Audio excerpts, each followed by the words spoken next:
Good day, everyone. Welcome to Virtual Concert Hall's live programs. Thank you for joining us tonight for a very exciting program from Kentucky, Paducah Symphony Orchestra. Our channel is dedicated to bringing live performances, events, shows, concerts from international stages and artists directly to our audiences around the globe.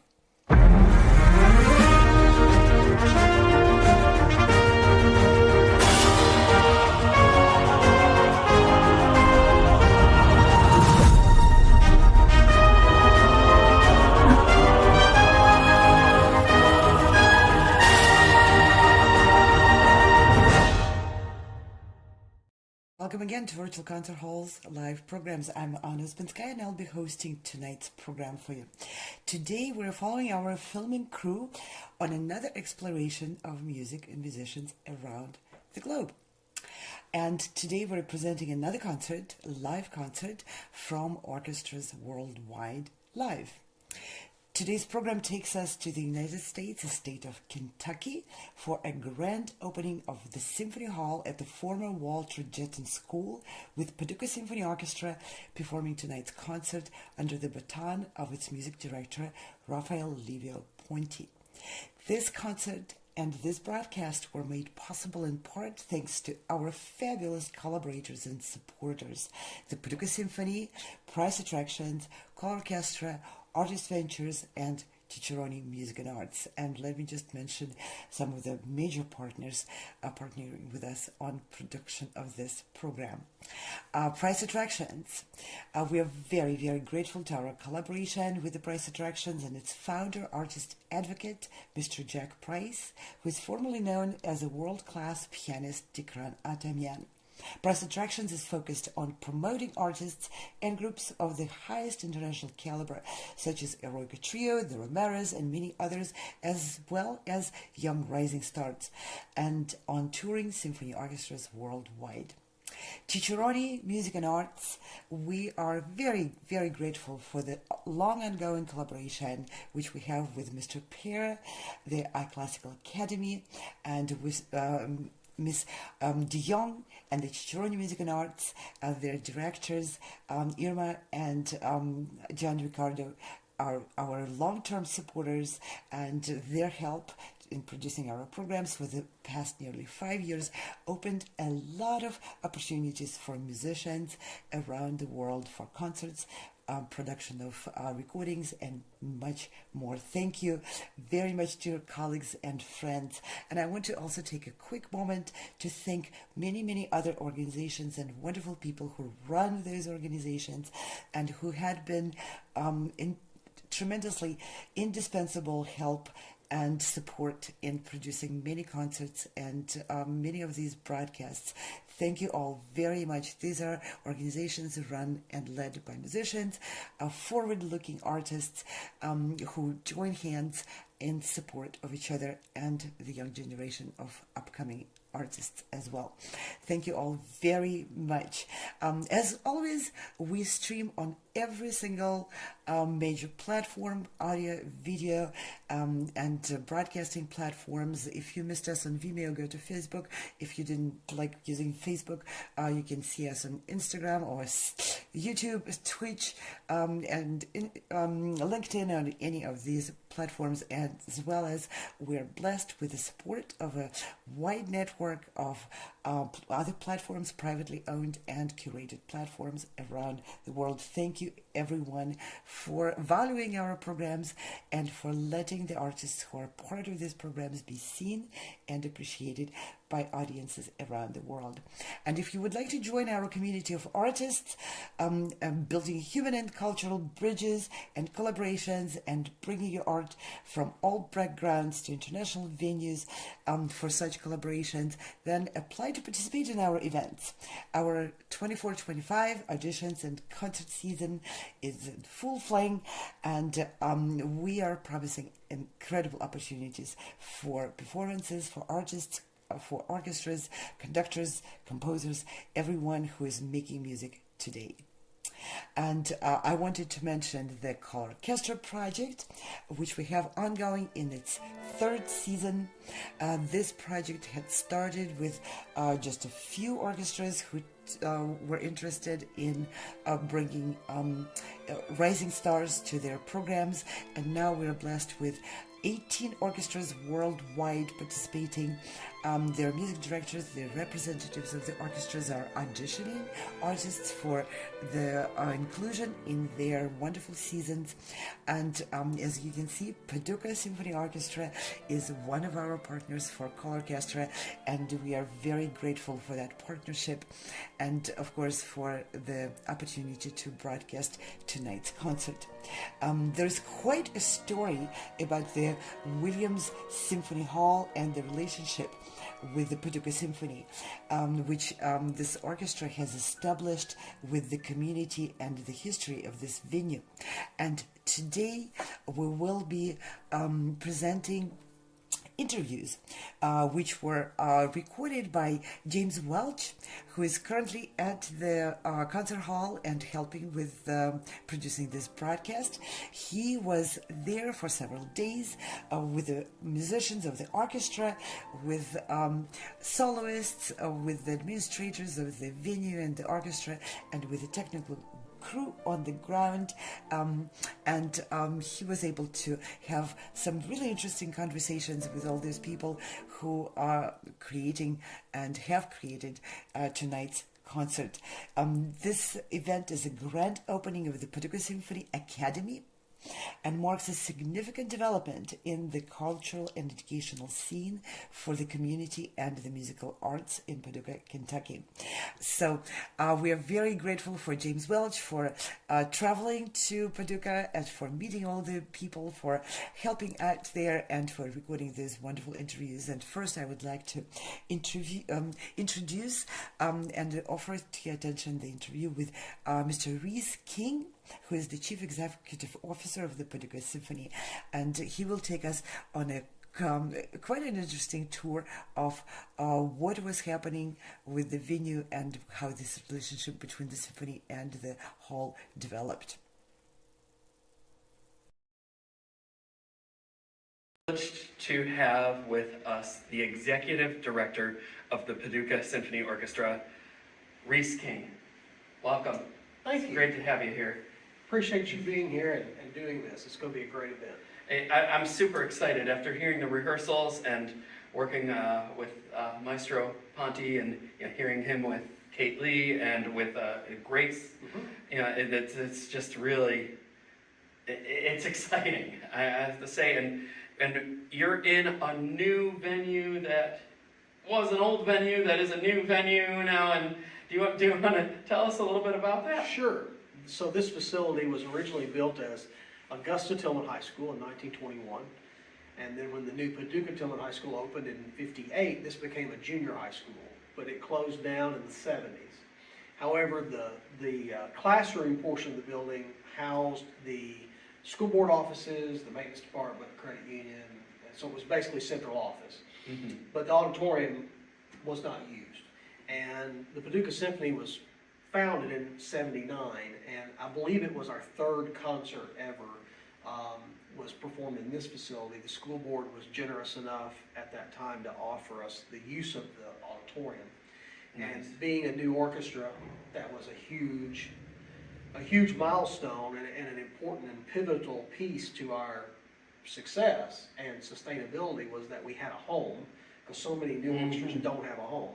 Yes. And we had a home that really didn't cost us any rent because, or any we had to do some upkeep, but that was about it because the school board let us use it, which was very generous. It's like an orchestra in residence, sort of. Exactly. Yeah. So we were here from 1980 until 97, and I started playing in the orchestra in 87. There will be some people on this concert that played in this hall besides me. My wife is the librarian. She, as a trumpet player, she played in this hall. We have a bassoon player, a violinist, and a cellist that all played in this hall originally between 80 and 97 for many years. Wow. And then the reason we left was it really was just falling into disrepair because you know, it's an old building, obviously, and there was a lot of upkeep. So we moved out to what is now Paducah High School, into that auditorium from 97 to 04 while the Carson Center was being constructed. And then in 04 moved into the Carson Center. So when this project first began to be talked about, the developers that have renovated the entire campus, which the old school is now 40 apartments, they needed a nonprofit to partner with. So the mayor at that time came to us and said, is this something you would be interested in talking about? And that was in 2019, late 2019. I want to say maybe October, November, something like that. And then talks had just really started to ramp up to the point that we felt like that this was going to go forward. And then the pandemic. Yeah, of course. In March of 20. So at that point, pretty much everything just stopped for about 18 months. Now, we did have a lot of conversations, Zoom calls and so forth with architects and engineers and different things, trying to determine if this was even feasible. Because what we are sitting in right now was in the middle of the old cafeteria, which is under the auditorium. Oh, wow. And, you know, this building sat vacant. We left in 97. I think the school board and their offices moved out of this facility right around 2000. So it sat pretty much completely vacant for 20 years. And there was holes in the roof and Oh my I goodness. mean, where we're sitting right now, there was times there'd be a foot of water, you know. Oh my goodness. And, Wow. and it was always wet. I mean, even if it was dry, there was still water on the floor, you know. And so anyway, You've really given this place a facelift. yeah. So like I say, we lost about 18 months. So I would say summer of 21 is kind of when things got back on track. So considering that it's a historic structure, it's on the National Historic Registry, which adds all kinds of protocols that you have to go through with renovation. And the fact that throughout much of that time, the National Park Service is who administers the National Historic Registry, and they're the ones that have to sign off on everything, and they weren't working. Right. You know, so from summer of 21 till spring of 25, you know, a little over 3.5 years. I guess that's not a terribly long time period No. for a historic structure. We moved into this part of the facility where we are now, which houses the academy and the offices and so forth, last summer in July of 24. And now the hall is just opening March of 25. You mentioned the education facility opening up. What does that entail? Well, Grace, that you've interviewed and is a soloist on this concert, is our academy director. So one of the things that, when this whole project came about, one of the things we said was that this would give us the space to open an academy. And Paducah sits in a very unique geographical position in that we are basically halfway between Nashville and St. Louis. And we have 5 regional universities within 90 minutes of us, but we don't have a university here. So if a student in this town wanted to study clarinet privately or trumpet privately or whatever, they would most likely have to drive an hour to an hour and a half to one of those universities to get high quality instruction from the faculty there. So that was something that I grew up about a half hour from here. So I was about 30 minutes from Murray, which has Murray State University. And from the time I was in 8th grade through high school, I studied with the professor at Murray State, and my mom drove me to lessons every week, you know, until I could drive myself. And, you know, that was a big commitment. And, you know, in today's society where I was fortunate that my mom, she worked a little part-time, but she really, not that I remember, ever really had a full-time job. So she had the time and the flexibility to do that. But so many families today don't have that flexibility. And when you start looking at the sunk cost analysis of that activity, you know, you're probably going to have to take off several hours of work. You're going to have to drive. You're going to have to pay for the lesson. If the teenagers today are anything like I was, you probably have to have a snack or two in that process. You know, so we kind of did a sunk cost analysis on it, and it without counting any type of lost pay from your job, it's about an $80 investment every time you went to take a lesson. Oh. So we thought if we could provide that here in town, it would be a huge asset to the local music programs, but to those students who are wanting to go on and become somewhat serious with music, whether it's a major or a minor, or even just playing a college ensemble or singing a college choir, we thought that this was a great opportunity to do that. And so we were able to, through the cooperation of a local foundation that's very important and supportive to the orchestra, we went to them and laid all this out, and so we actually have scholarship money that's available to run the academy. So what foundation? it's the Carson Meyer Foundation. The Carson Meyer Foundation. No, it is a private foundation. Okay. And it is something that, a foundation that was formed by a local husband and wife that Okay. that were very supportive. Wow. They were very supportive of the arts, and they both have passed away now. But we have another family that well, it's all part of the same family, different last name, that is administering that foundation, and they've been very supportive. And one of the things we said was it'd be great if we could provide this, even if we don't have scholarship money, it'll still be lower cost because you don't have to drive and take off a half a day of work. Right. But when you add the scholarships in on top of it, most of the students are paying, it cost average to about $15 per lesson.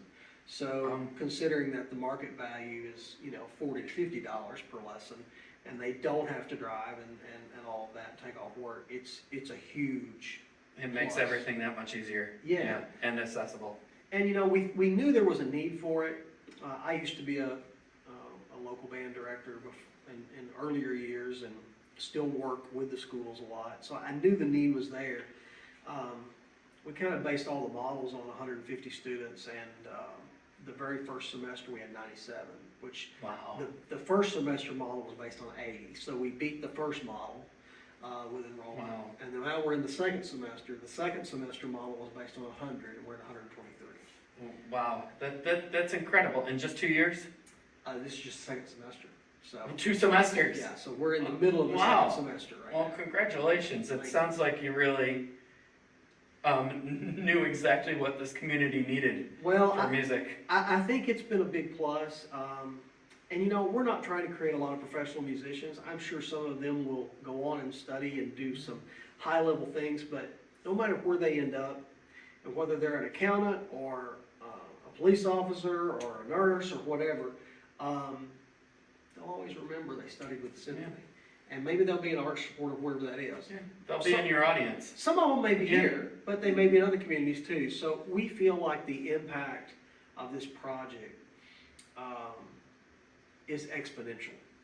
Yeah, that sounds wonderful. It sounds glorious. If you had any words of wisdom to share to aspiring musicians, what would that be? Practice. Practice. Yeah. Practice hard and enjoy it, right? That's right. Yeah. Music's something you can do the rest of your life. So even if you don't go on and become a professional musician, it's something you can enjoy for the rest of your life. Indeed. Yeah. Wonderful. Well, it was great getting a chance to chat with you and know more about the symphony. And we have a wonderful concert this weekend with soloist Kate Lee and Grace Woodward, right? Yeah. Correct. And it's not to be missed. Great to have you here. Thank you, James. I appreciate it. Thank you.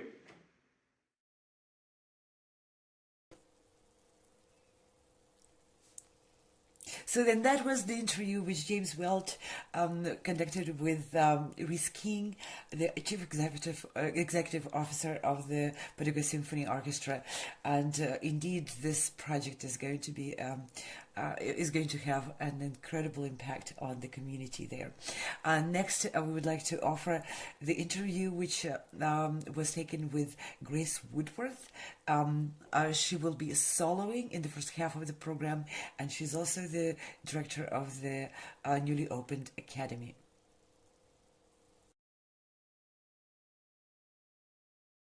We're in Paducah, Kentucky, and we have fabulous oboist here, Grace Woodworth. Thank you for having me. Yeah, thank you for doing this. Yeah. And I just listened to your first rehearsal of the Marcello in C minor, and it was just fabulous. Thank you. And you're going to be performing it this weekend. Yes. And this is part of a very historic concert, from what I'm to understand. And it has to do not so much with streaming, but with education. Yes, And absolutely. you are the director of education here, is that correct? Yes, I'm the director of our brand new music academy. It's called the PSO Music Academy, and so I direct that and hire all the teachers and kind of run that academy. Yeah. Oh, how nice. Wonderful. So it's very fitting that you're doing the premiere performance for this whole thing, and how wonderful.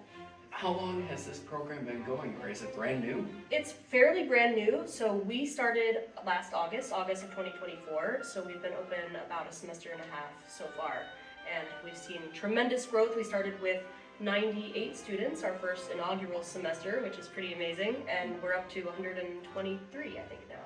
Oh, how wonderful. What does this program entail? So it's mostly private lessons for students in the area. We do have some adults as well, but it's primarily students who are in middle school, high school, taking string instrument lessons, wind, brass, and percussion lessons. Nice. And is there what else comes with the curriculum? Are there ensembles or? At this moment, not yet. Not So yet. it's primarily private lessons focused now, and then of course we have recitals at the end of the semester for students to perform in. That's kind of a bigger dream of ours eventually, is to One have step at a time. Yes, one step at a time. But we would Yeah. love to have a youth orchestra or maybe a youth wind ensemble, and maybe some chamber music as well. Yeah. That's tremendous. And 98 right off the bat. Right off the How bat. did you do that? Great question. We really reached out to all the teachers in the area. I think the need was really there, the desire was really there. They were just kind of lacking a place to go and some quality teachers to teach. So we've kind of tried to provide that for them, as well as ample scholarship opportunities, and that really drew a lot of students in. Yeah. Wow. And so you have donors right away too. We do, yes. We've got a great donorship, and then also the Carson Meyer Foundation funds quite a bit of our scholarship Oh, how wonderful. funds, yes. Yeah, if you want to donate to this program, how do you do that? That is a great question. I would say you can go to our website, paducahsymphony.org, or call us up at our office telephone, 270-444-0065, and speak with one of our office members, and we can get that process for you guys. Wow, that's wonderful. Yes, and I've seen these facilities here, and I should probably do a video tour of this, because there's soundproof practice rooms, Yes. there's a rehearsal room here, and this is just like a whole extra corridor of just education, Yeah. and you're really getting a top-notch facility here to work in, and with top-notch teachers, of Yeah. course, and that's definitely donor worthy. Yeah, we would welcome all donations, absolutely. It's really well funded for our students in the area, yeah. How wonderful. Now, how will this tie into the symphony? Is there like a secret plan in the works that you can tell us about? Not so much secret. I mean, it ties in, obviously, in that this is our facilities for our offices, but then a lot of our teachers are members of the symphony orchestra. I play as principal oboe of the symphony and obviously run the academy, and I also teach oboe lessons here. But I would say we have about 20 instructors right now, and probably about half of them are playing in the symphony, and I think about those numbers are going to be playing tomorrow as well in the concert. Oh, that's wonderful. Wow. Full integration there. Yeah, we trying to at least. Yeah. That's great. In just like the minute that we have left, is there anything fun you want to tell us, or anything cool, or any words of wisdom you want to give to aspiring artists? Oh my gosh, I would just say keep practicing, seek out private lessons if you can, and listen to as much music as you can, and keep at it, and it'll come. And come hear Grace this weekend, because she sounds amazing on this Marcello. Thank you. It's great to have you here. Yeah, absolutely. Thank you so much. You're welcome.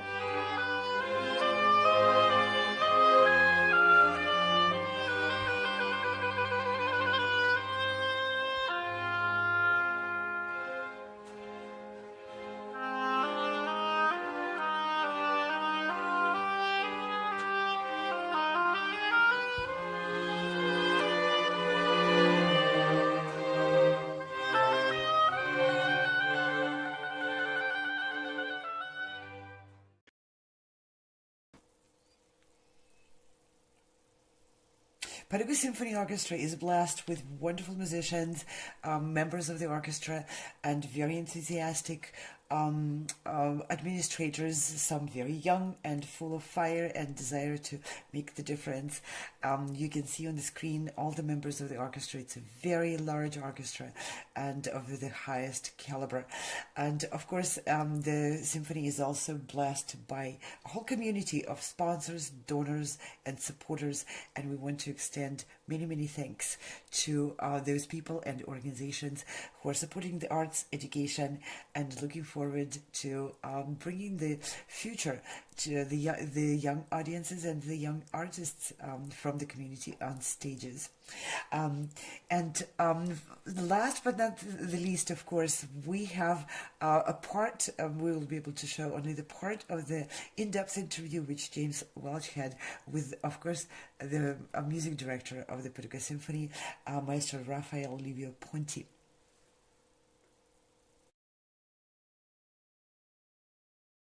We're here in Paducah, Kentucky, with the Paducah Symphony Orchestra and Maestro Raffaele Ponti. Welcome, Maestro. Thank you, James. So good to have you here. It's Good to pleasure. meet you. Thank you. And you have an exciting program this weekend, don't you? This is a week full of firsts. It's going to be really exciting. You know, everything is going to be new for us here because, first of all, your presence, your company, it's virtual concert halls and choral orchestra. It's really exciting, and the fact that to be a small part of this as one of the judges, as one of the conductors that gets to select great artists from all over the world, all over the globe, it's a pleasure to have you in the house. Oh, wow. Well, it's a pleasure to be here, and thank you for that. This has really been a fun, exciting venture that we've had with orchestras around the world, auditioning by remote, and then getting people some real live experience It's an in amazing places that we could never reach. It's an amazing concept. You know, in the old days, if you didn't live in New York, Chicago, LA, Right. you know, you were getting auditions because that's where the big agents were, that's where the halls were, and that's where the hubs were to get recognized or noticed, you know. But this new concept that you're doing is just fabulous because what you're doing is allowing real talent the opportunity to rise and be seen and be heard and not be blocked by, oh, I don't have a big enough agent, or no, I don't have the facility or the money to fly to the auditions and get to place. Because they can perform in their schools and their universities in the comfort of their own home with their own instruments, their own piano right in the comfort of their own home that they're used to, or their studios, or work with their teachers. And then it's people of all ages. I just think you've made the musical world smaller and more effective and efficient. It's beautiful. Wow. Well, that's so wonderful of you to say, and thank you for that compliment. That's definitely been a goal of the Choral Orchestra project in Sound Espressivo as well.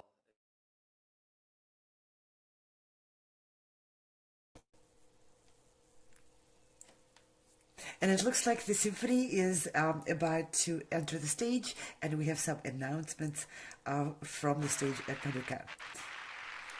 Welcome, enjoy the program. I'd like to begin by thanking some people. I'm going to run through several things pretty quickly. I know you didn't come to hear me talk, you came to hear concerts, so I'm going to try to get out of the way as quickly as possible. But we do need to thank our season sponsors, Carson Meyer Charitable Foundation, Paducah Bank, Mercy Health, and Baptist Health. We have such incredible support in this community, and we could not do what we do without that support. There's also some people that I would like to thank. Some of this I said earlier at the ribbon cutting, so I'm going to do an abbreviated version of that. But our staff has worked so hard to make this happen.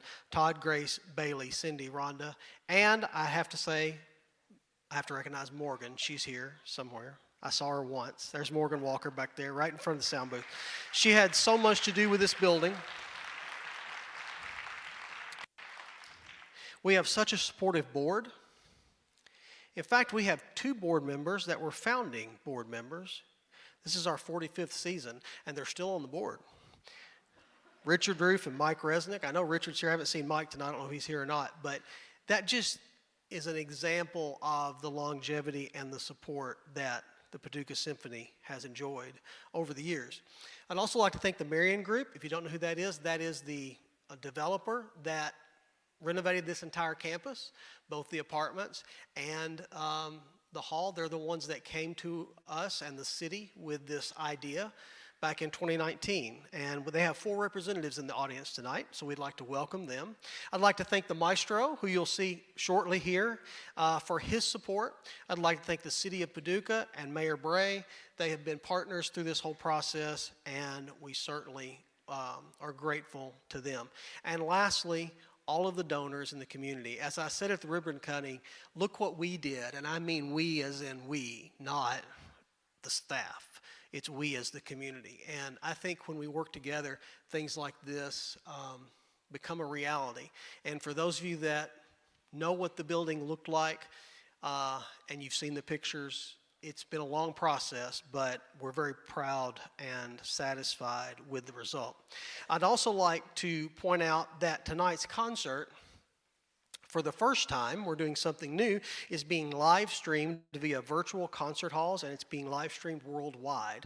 I'm told there's 50 channels on that live stream, so it'll also be up for posterity to watch again, and we'll put that information out through our social media platforms and our website. The program tonight that you hold, the cover of the program, is a throwback to the original first program of the Paducah Symphony. So I wanted to point that out. So we're kind of tying the old and the new together here. As I always tell people, it's a 104-year-old building with state-of-the-art technology. It's still 104 years old, though. I'd also like to point out we have some upcoming events. We have a Paducah Singers concert here tomorrow. We have a couple of events this week in this facility. And then next weekend, we have our regular Paducah Symphony concert, March 15th, Dvorak 8th at the Carson Center. So we'd love to see you all at that event. And lastly, I talked a little bit at the ribbon cutting about impact. And it's great to walk into this facility and everybody says, wow, and so forth. By the way, I'm convinced grand openings are nothing but a way for you to make a laundry list of the things that have not been done. It's not perfect. There's a long laundry list of things that have to be done, and so there will still be lots of things over the next few weeks. But the impact of what is happening in this building is exponential and will be felt all around the world, because it doesn't matter where someone goes. They will always remember, if they took lessons at the PSO Academy, that they studied with the symphony. Now, we hope some of those people come back to our community, but hopefully wherever they are, they will be supporters of the arts. The impact also reaches to the musicians. We have on stage tonight 8 faculty members of the PSO Academy. We have 6 musicians who played in the original Symphony Hall. So this facility is changing lives forever. And along those lines, I also want to give a nod to the Champions Group, which was an organization, a group of people, not an organization, but a group of people within our organization that had a vision for something like this, and there were several bullet points, one of which was an academy. One was an endowment of over $1 million, which we now have an endowment of over $1 million. But, as you know, things are a little more expensive than they were a few years ago, and they certainly are more expensive than they were in 1979 when we had the first season of the Paducah Symphony, and I believe the budget was around $40,000 for the entire year. The budget now is roughly $1.2 million. Of course, we're doing a few more things than we were doing then. But we have identified a need to increase our endowment quite substantially over the next couple of years. And we are setting a goal of raising $3.5 million to add to the endowment to let it grow for the next 10 years so that we can replace some of the income that is supporting the orchestra currently through some estates and also the Carson Meyer Foundation. I am pleased to announce tonight that we are launching that campaign with $1.2 million in lead donations.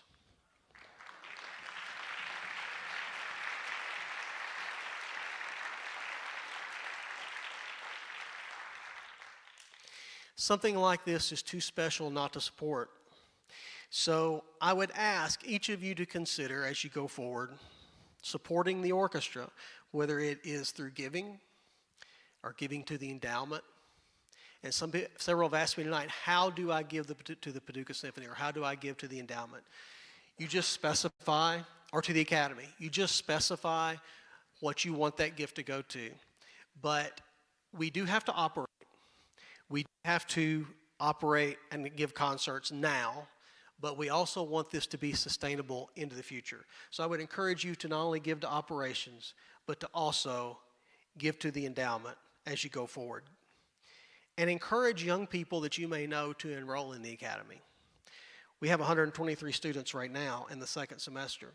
We have the capacity for about 250. I think we're just scratching the surface. We're in the second semester. I would encourage you to talk that up around town. And come to events, whatever they are. Carson Center, events in this facility, which will be smaller. They will be educational type events. And support the orchestra every way you can, whether it's buying a ticket or giving or both. You are our family, and we did this together. And thank you.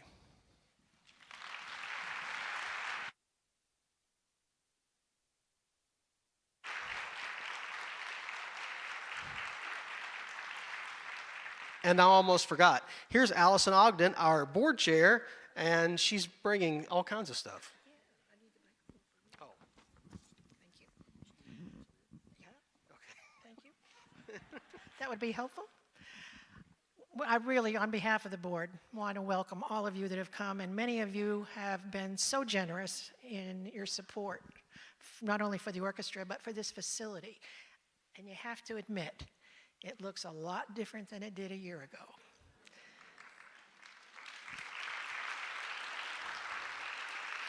However, Reese has been singing praises of everyone that's been involved in this so far, except for himself. So that's why I'm here. We couldn't have done this without Reese.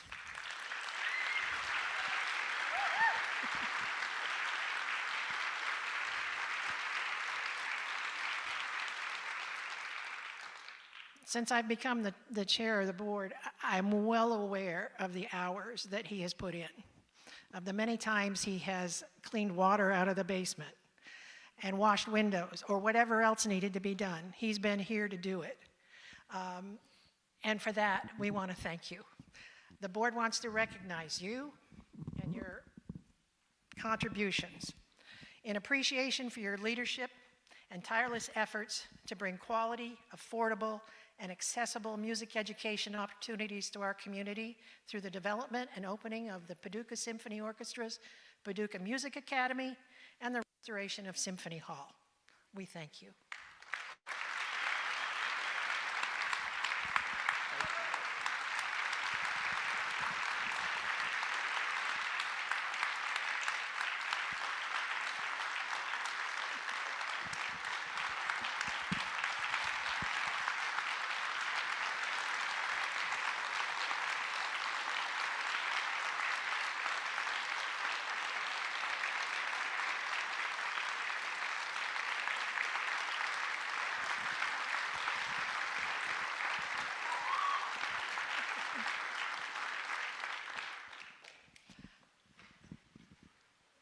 In addition, I'd like to bring someone else forward who was a major part of the initiation of this event and helpful to Reese and was his right-hand woman.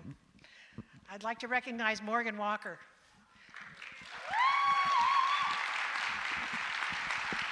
Where are you, Morgan? You want to hold your breath if you can? You just take a breath. Yeah, I can read this.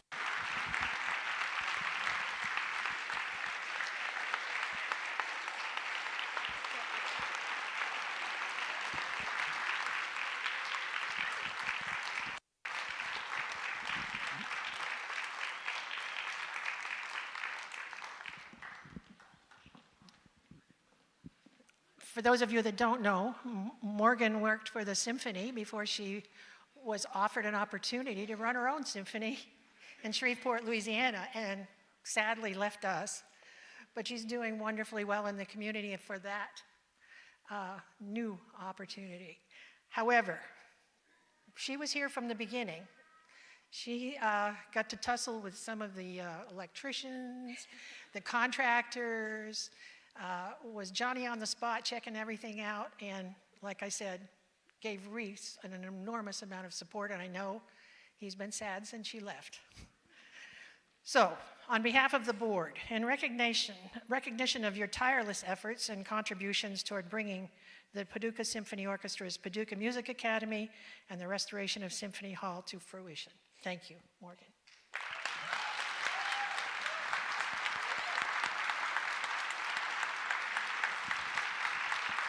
And here's a little gift so you won't forget us. You can put it on your desk. Thank you. Thank you all for coming.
standing ovation.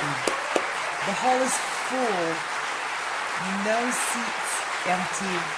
What a great support for the wonderful orchestra from the community and for a wonderful conductor, Raffaele Livio Ponti, the leader of this orchestra. Wonderful community, supportive, appreciative, great musicians. What a showcase of the string section. This is a very difficult piece for the string section. And now we have a change of scene. Next piece will be showcasing Grace Woodworth, who gave the interview to James Welch, which we played just before the concert started. This will be the Concerto for Oboe in C minor by Benedetto Marcello in 3 movements. Now the stage is set, and we're expecting Grace to come out, and the conductor, the music director of Paducah Symphony Orchestra, will lead this part of the program.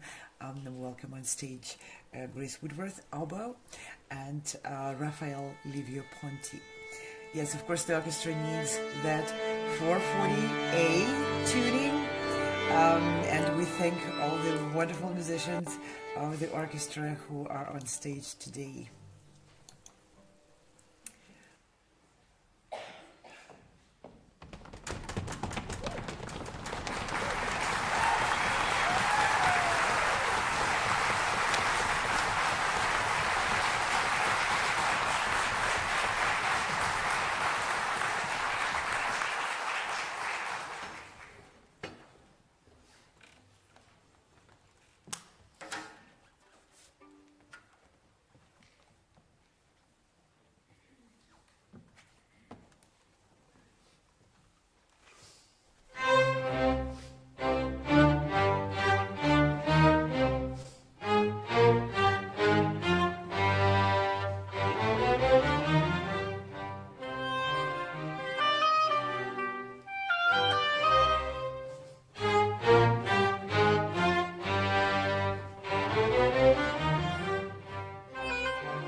reception. Every artist would like that.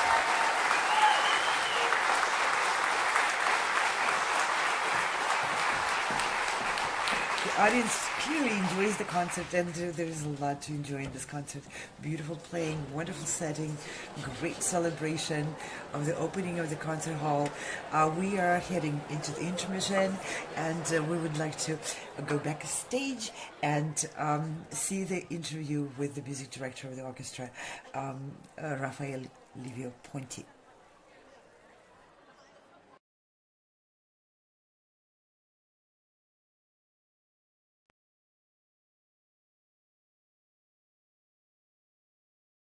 Maestro Raffaele Ponti. Welcome, Maestro. Thank you, James. So good to have you here. It's Good a to pleasure. meet you. Thank you. And you have an exciting program this weekend, don't you? This is a week full of firsts. It's going to be really exciting. You know, everything is going to be new for us here because, first of all, your presence, your company, it's virtual concert halls and choral orchestra. It's really exciting, and the fact that to be a small part of this as one of the judges, as one of the conductors that gets to select great artists from all over the world, all over the globe, it's a pleasure to have you in the house. Oh, wow. Well, it's a pleasure to be here, and thank you for that. This has really been a fun, exciting venture that we've had with orchestras around the world, auditioning by remote, and then getting people some real live experience It's in amazing. places that we could never reach. It's an amazing concept. You know, in the old days, if you didn't live in New York, Chicago, LA, Right, you know, you were getting auditions because that's where the big agents were, that's where the halls were, and that's where the hubs were to get recognized or noticed, you know. But this new concept that you're doing is just fabulous because what you're doing is allowing real talent the opportunity to rise and be seen and be heard and not be blocked by, oh, I don't have a big enough agent, or no, I don't have the facility or the money to fly to the auditions and get to place. Because they can perform in their schools and their universities in the comfort of their own home with their own instruments, their own piano right in the comfort of their own home that they're used to, or their studios, or work with their teachers. And then it's people of all ages. I just think you've made the musical world smaller and more effective and efficient. It's beautiful. Wow. Well, that's so wonderful of you to say, and thank you for that compliment. That's definitely been a goal of the Choral Orchestra project in Sound Espressivo, as well as to spare everybody the angst and expense of traveling just to do the audition, and we appreciate that. Thank you. So another first of this program, you have a big program. What's on it? Well, we're going to open up. First of all, I just want to talk about my soloists, which come from your program, from Choral Orchestra, Virtual Concert Halls. Kate Lee is a very mature 12-year-old pianist who I just met this afternoon and had the pleasure of looking at the score, working with her a little bit in the concert hall, which I stepped foot in for the first time, because, like I said, there's a lot of firsts this week. We're opening up this symphony hall in this new academy for the Paducah Symphony Orchestra. So this will be the first time the chamber orchestra plays here, because we normally play at the Carson Center, which is an 1,800-seat state-of-the-art concert hall, and we sell that out. Which is really, really extraordinary for a town of this size. But this is a first in that case, and she'll be doing the Kabalevsky Piano Concerto No. 3.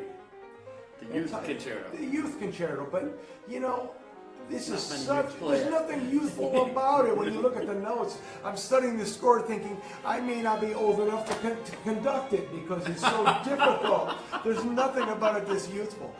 But it has the charismatic, he captured beautifully the childlikeness, the playfulness in the piano part, and how the scherzandi reflect and play back and forth. It's Indeed. almost that sometimes the conversation is almost like that parent yelling at the student or the child, you know, scolding the child, and then when the parent doesn't look and the pianist is playing the piano part, it's like da da da da da da, and it is charming and wonderful, but it has technical. You need a real master to be able to play this thing and pull it off correctly. And this 12-year-old doesn't play like a 12-year-old. There's a maturity in her playing that you get with years and years of experience. This is obviously comes from great training. And I know her teacher. You know her teacher. I know her teacher. She is a She's world-class fabulous. pianist, Yeah. and obviously a world-class teacher. But Indeed. to hear that kind of playing on a lesson, and then for this 12-year-old, now 12-year-old, just turned 12, to be able to emulate and copy the sound, the colors, the ideas, is just extraordinary. It takes real ability. That's where, you know how I feel about just spending 2 minutes with me. I think everybody in the world should play music. I think everybody should play or sing something. Play an instrument, pick something, because music is such a healthy thing for the brain, the soul, your heart. It brings people together. I mean, I consider my orchestra to be my friends.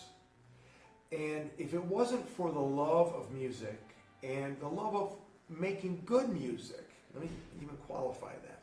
Yes. Because there's a lot of orchestras you can play in and you don't have to really worry about quality.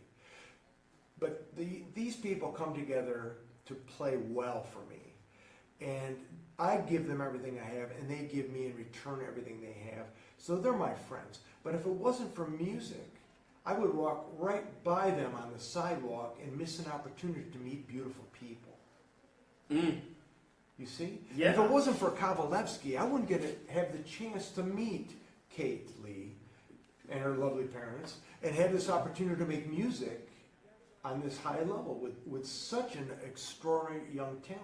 Indeed. So music is something I think everybody should play. But like Mr. Suzuki said when he was giving string instruments to 2 and 3 year old kids to play, because the concept is, yes, everybody can learn to play an instrument or sing, right? Yeah. Everybody can learn to play, but not everyone is a musician. And there's a real Wow. difference. That's And- very insightful. And Kate's not just a young pianist, she's a musician. She is. And has an old spirit somehow. I couldn't agree more. And I was just watching the two of you, just reading through the score, doing your consult. And it just seemed like the two of you were playing off of each other, like just passing that energy back and forth. Like you'd say something, she'd do it. And then she would do something new and you would respond different. And it looked like it was kind of like a good surprise to you sometimes. And Yes, it was. and just the whole synergy back and forth. And you didn't even have the orchestra with you yet. Right, no, because we hear it. We hear Indeed. the orchestra. I hear it in my head. I see the score. I hear it. She knows her part so well. And the thing is, it's like playing tennis, for example. The better your opponent is, the better you play. Because if you're serving a super great serve and the person can't hit the ball back to you, it's not a game. It's not music. It's not a phrase. It's not interaction. But if I serve the ball to you and you challenge me, now I got to get to it. And now I'm going to try to challenge you back. Then I try to challenge you back. And that's what music is. It's either spurring each other on or it's trying to calm each other down. It's kind of that give and take to find out where that line is. And the line keeps moving throughout a piece between the three movements. Between an allegro, a middle movement, and then the fast closing of the piece with the affrettando at the end. It's all this give and take of how fast can I put it so that it's exciting, but pull back just a little bit and it's achievable and playable. Nice. Otherwise, it's a calculated tempo. We've rehearsed it too much. It's like rehearsing Everything's correct. Exactly. I got all the right notes and rhythms. And this is another thing. We're here in Paducah, Kentucky, with Kate Lee and family. Hi. And Kate, I just had the pleasure of watching you rehearse with Maestro Ponti. Yes. How was it? It was nervous, but Nervous? but exciting to like meet with the conductor and go over details about the piece. Yeah. Was it fun? Yes. Yeah. What do you think you could take from that? It gives me an idea on what he wants to do for this concerto, and maybe I can fix some things to make them better. Yes. Yeah. Well, I can say definitely the two of you seemed to click right away, and there was a lot of real high energy going on there, which was really fun to watch.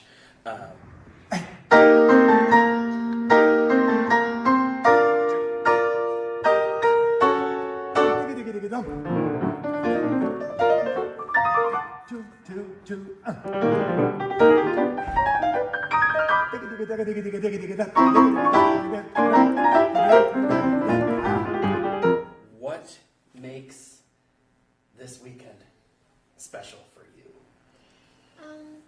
It's kind of big because it's like an opening of a music academy, so it's special to me that like I get to perform in this.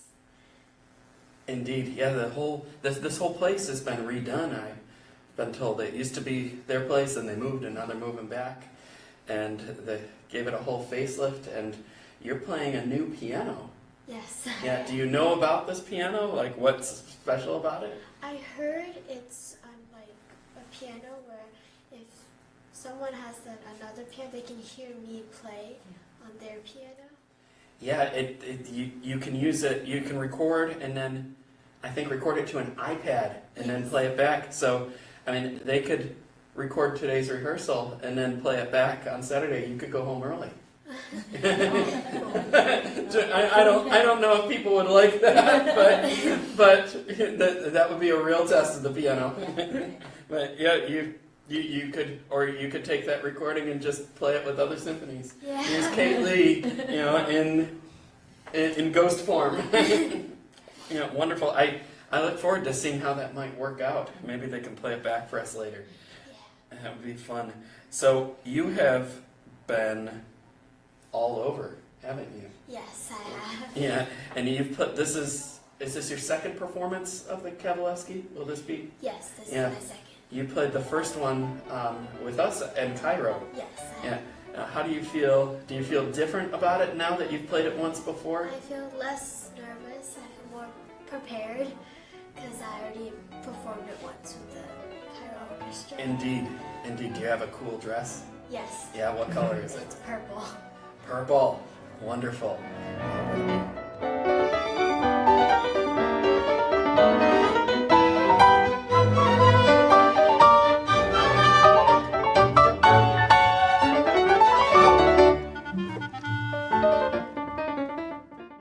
Great. Purple Kabalevsky. And I heard a real interesting thing in your rehearsal that a maestro said about it being a children's concerto, but it's not for children. Yes. Would you agree? Yes, it's really hard. It's really hard, yeah. But fun for children to hear, probably. Yes. Yeah, all your friends are going to love it. Yeah. Yeah. And how old are you now? I'm 12. You're 12. Wow. Well, you're doing amazing things. And we have Mom and Dad here. And I bet you have busy lives traveling the world. Yeah. Helping this prodigy. Well, the kid has a passion about the music, So all, what we can do is just, supporting her, as much as, we could. So we try to make our, times, flexible, to support her. Yeah, May 1st. I'm gonna play my Beethoven Concerto No. 1. Okay, where? In New York with Maestro Rowe. Oh, with Maestro Rowe. Oh, for the recording. Yes. Yeah. Yep. So you're going to do the second and third movements. Yes, I am. And yeah, that first movement I believe is coming out soon. I don't have a date on that, but we'll find out. Stay tuned. You're going to hear some great music on a new album. Yes, truly it is.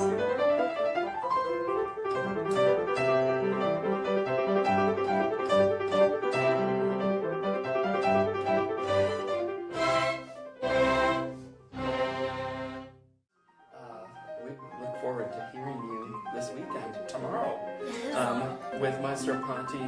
You know, I'm playing the Kabalevsky Concerto Number 3, the Children Not Children Concerto, and it's been lovely getting to hear you and to see all of your developments and talking to you today along with your folks. And might I add how lucky you are to have such wonderful, supportive mom and dad here with you. It really means a lot to development to have a supportive family, and you're definitely very lucky to have that. Yeah, congratulations. Looking forward.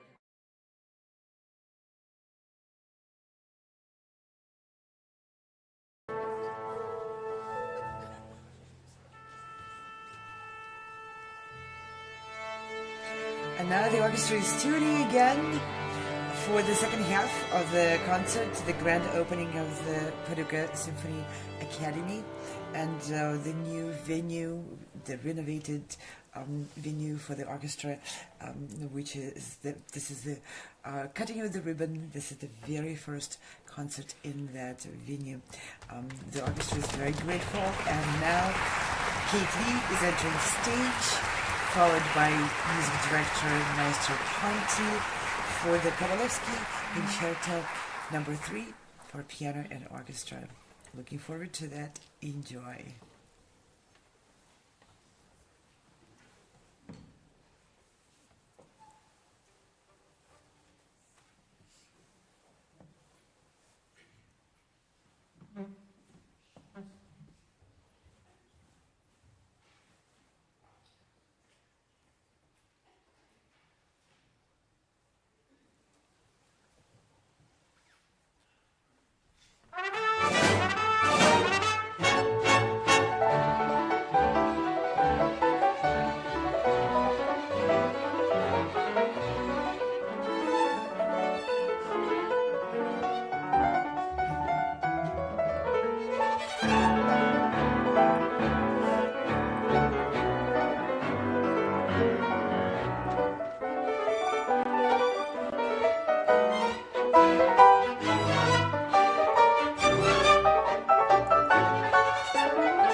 All right, that was an exciting finish for the Kabalevsky Concerto number 3 for piano and orchestra, performed by Kate Lee, 12-year-old prodigy pianist, accompanied by Paducah Symphony Orchestra under the baton of Maestro Raffaele Livio Ponti. And now we see the scene is changing. They're moving away. This beautiful piano by Steinway. It's a unique instrument which is designed for connecting with other Steinway instruments. So if you have one at home, you can have that piano simultaneously playing what Kate just was playing at the concert at Paducah Symphony. This is stage being cleared for the last piece of the program, which will be the Symphony number 35 in G major, Chorale number 385 by Mozart in 4 movements, and the orchestra is tuning in anticipation of Maestro Ponti taking the podium for the symphony. And this is the grand finale of the grand opening of the concert dedicated to the opening of the Paducah Symphony Academy and the newly renovated beautiful venue for the orchestra. And now we are all expecting Maestro Ponti to take the stage. Here he comes, and here comes Mozart, the Symphony number 35. Enjoy.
standing ovation.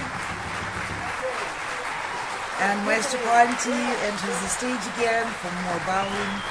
And now he's standing up the orchestra. First, of course, the brass, the solos, the wind instruments players. They had quite a program with many, many solos today. And now the woodwind instrument players are standing up and taking the bow.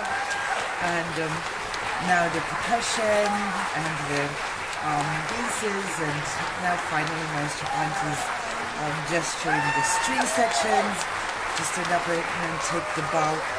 And these are wonderful musicians of the Paducah Symphony Orchestra. And you can see their names right here on the screen. And the audience is going wild. Really going wild over this concert. It's a tremendous program, a tremendous success of the Paducah Symphony Orchestra, and this grand opening of the Academy and this beautiful renovated venue. We are very proud and very happy to collaborate with the Paducah Symphony Orchestra and its wonderful administration, its director, the chief executive officer, King, and of course with Maestro Raffaele Livio Ponti, who was leading this very long and exciting program today. Thank you all very much for your support, for your collaboration, for beautiful music which you made today, and of course thumbs up and great cheers to the wonderful soloists of today's concert, Kate Lee and Grace Whitworth. And of course, thank you all the donors and the sponsors and collaborators and everyone who had an input into this beautiful program and into this celebration of the performing arts in Paducah, Kentucky. And with that, I want to also thank our virtual concert halls production team, and especially special thanks today go to James Welch, who was on site and providing technical support, but not only, also interviewing musicians and everyone involved. In there we had great interviews which we're able to bring to you and bring musicians closer to you. And special thanks to today's program's director, Frane Rusinovic, who was directing this concert, this program, this show from Croatia, 6 hours ahead of us. It's almost 4 a.m. for him. Thank you, Frane, for staying up and for doing such a beautiful job with the screen direction. And you saw on screen the portraits, the faces of our wonderful virtual concert halls team and Sound Espressiva team. Thank you all very much for your art, for your collaboration, for your spirit, and for your beautiful energy. And with that, I'm going to sign off here and see you again very, very soon. This was Anna Uspinskaya hosting this program from Washington, D.C. Bye. Have a good night.